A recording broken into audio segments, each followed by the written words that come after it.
The people who will become your constant customers aren't the ones who visit your site and never come back.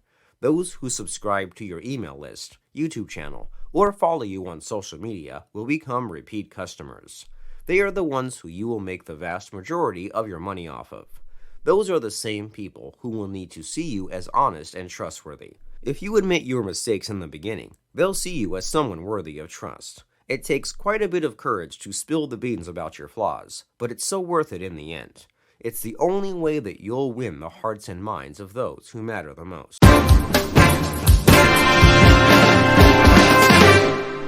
There is a little leeway when it comes to producing content outside of her area of expertise. Just how far you drift away from what you consider yourself to be an expert in is up to you. You can't veer too far off, or you'll end up looking like an idiot. That is, unless you're an expert in many different areas. You may be an expert in both smartphones and car speakers. If that's the case, then you can talk about what are the best smartphone apps to boost the bass in your car speakers. It's possible to talk about such a thing even if you aren't an expert, but you should advise your audience that this isn't an area that you're not fully knowledgeable about.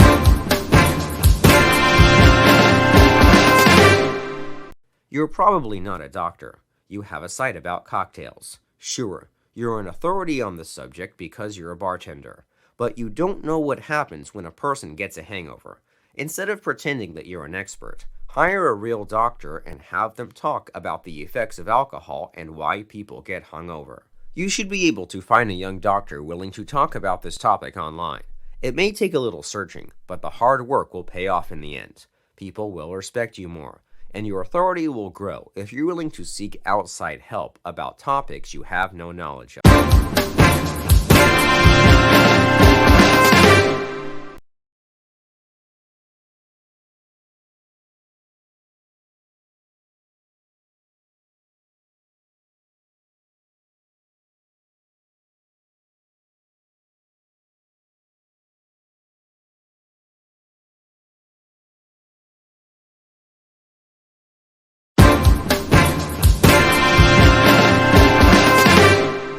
When you're building a brand, you've got to have who your target customer is in mind. The mistake many new entrepreneurs make is that they think that by casting a wide net, they'll reel in more fish. It doesn't work that way. You can't be too specific when it comes to finding the exact customer that is the perfect match for your brand. Step back and ask yourself, who is going to buy what you have to sell? Who will find the content that you produce the most useful? All of these things are important as you need a target audience to profit from.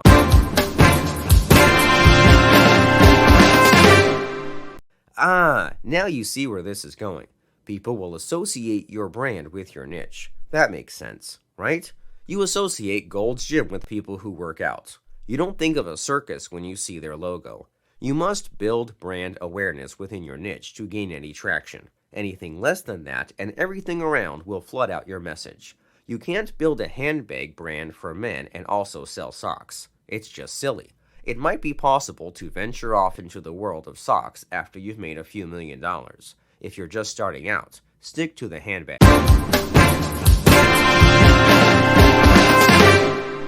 You might think you're the only person in the world that likes to have cacti as houseplants. You're going to be surprised by how many people share your love of prickly plants. Stick to your niche and don't divert away from it in hopes of getting more traffic.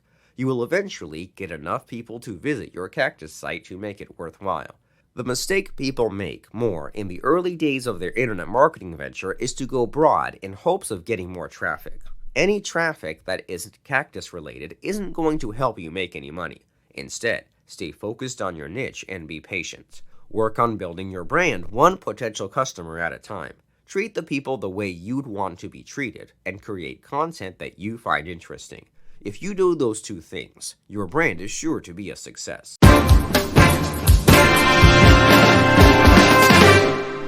The school of thought here is that you are your brand. They are the same.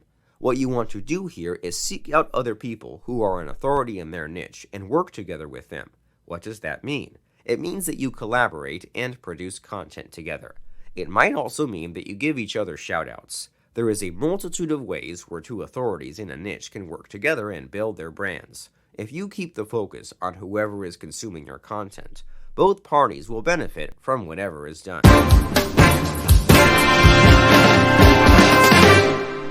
In this case, the way you add substance to someone else's content would be by commenting on it. You might add comments to a YouTube video or a blog post. You're kind of piggybacking on the success of the other person, but doing it in a way that is in the background. The trick here is to make comments that add value to the content the person published. You will want to watch the video or read their blog post before commenting. You might even have a question or two that hasn't been asked yet by others. If so, go ahead and ask the question. If you do, maybe the content producer will notice and answer your question.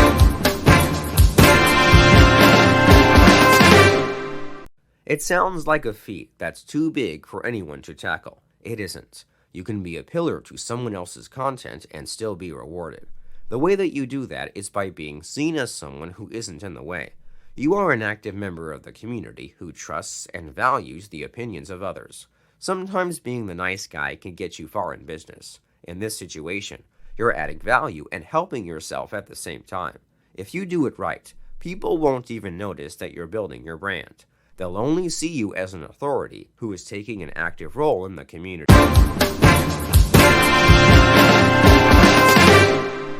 Here is a tactic that works to build your brand, and it's not difficult at all. It's a sneaky way of getting your brand out there without forcing advertising down anyone's throat. The best way to do it is by offering a free tool that people use. You can offer the tool on your site or blog and suggest to other influencers that they give it a try. If your tool is useful, people will tell others about it. While this isn't a direct way to promote your brand, it is a way to get noticed. The tool itself may not be what you're trying to promote, but all those links to your site are going to do wonders when it comes to search engine optimization.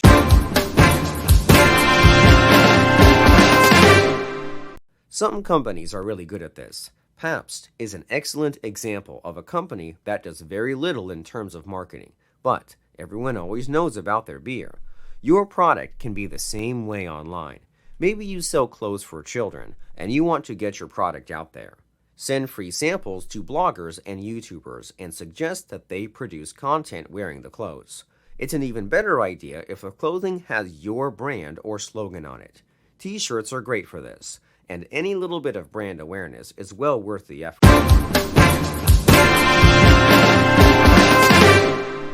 Everyone worries about being spammy when it comes to marketing. Going the guerrilla route means you don't have to worry about that. There is no worry whatsoever that you are going to be crossing the boundaries and creating unfavorable attention. It's all about how you get your brand out there. Do it subtly and don't be in your face. Suggest to people that they try your online tool if you offer one for free. Don't be impatient and force it down the throats of people. Instead, allow people to come to you. If your guerrilla marketing techniques work correctly, they will come. It'll start as a trickle and end up being a flood that's barely containable if done right.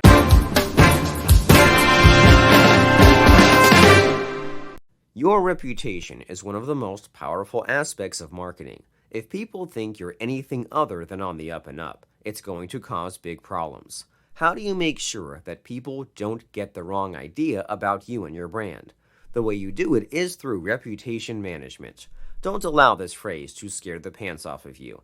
It's a fancy way of saying you've got to keep track of who's saying what about you. Also, you've got to find a way to respond to what's being said. You can't allow people to talk about your company without doing anything about it.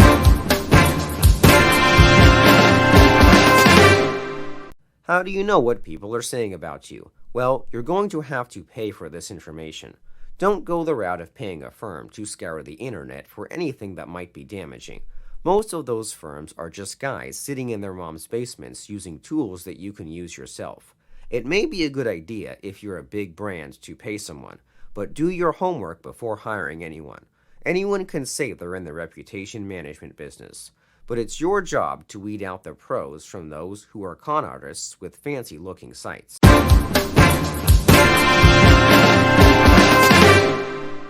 This is one of those things you can do yourself with the help of a service. There are many to choose from, and it will cost you a monthly fee, but it's well worth the money if you can nip a rumor in the bud. The thing you're trying to prevent more than anything is having someone smear your good name all over the internet. Sometimes it happens if a customer isn't happy or they have a bad day for whatever reason. You've always got to be on your toes to make sure no one destroys all the hard work you've put into your brand. You know what they say about bad apples, and all it takes is one to ruin the bunch. Don't allow one bad apple to scare away potential customers by telling lies and falsehoods on the internet about your brand.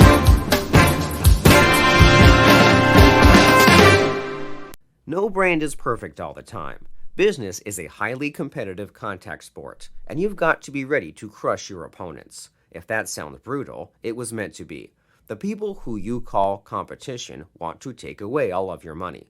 Do you think they would give you a sale out of the blue? No, they want to outrank you in every way possible. If you fool around with these guys, they'll take you to the cleaners.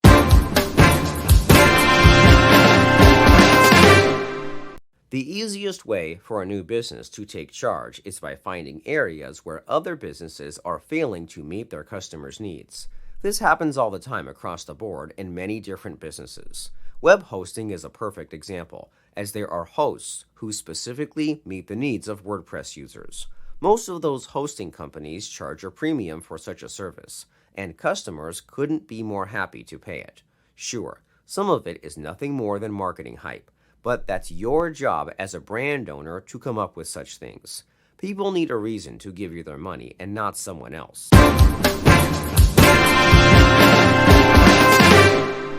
It's possible to kill your competition with kindness. You don't want to be a jerk and point out all of their flaws. You can even do it without mentioning them at all. Educate consumers on what makes your product or service different than what the competition is offering. Do so in plain English so that everyone can understand it. Speak plainly and clearly as to make sure there is no doubt in their mind what you offer is what they need, while the competition is leaving them high and dry. It takes a little time to be able to pull this off without sounding like an egomaniac, but it's entirely possible. You have to pump up your strong points while hammering home the negative aspects of your competition.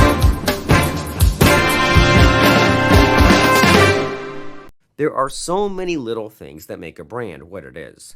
Think about all the products that you use in your household. All of those products have a highly noticeable label. You'd notice the brand at the store from far away. You need to think of your logo the same way. Too many people believe that the logo of their brand doesn't matter at all. Nothing could be further from the truth. You want to create a logo that people immediately associate with your brand. That means the logo must be unique enough to stand out, but also simple enough so people can understand it right away.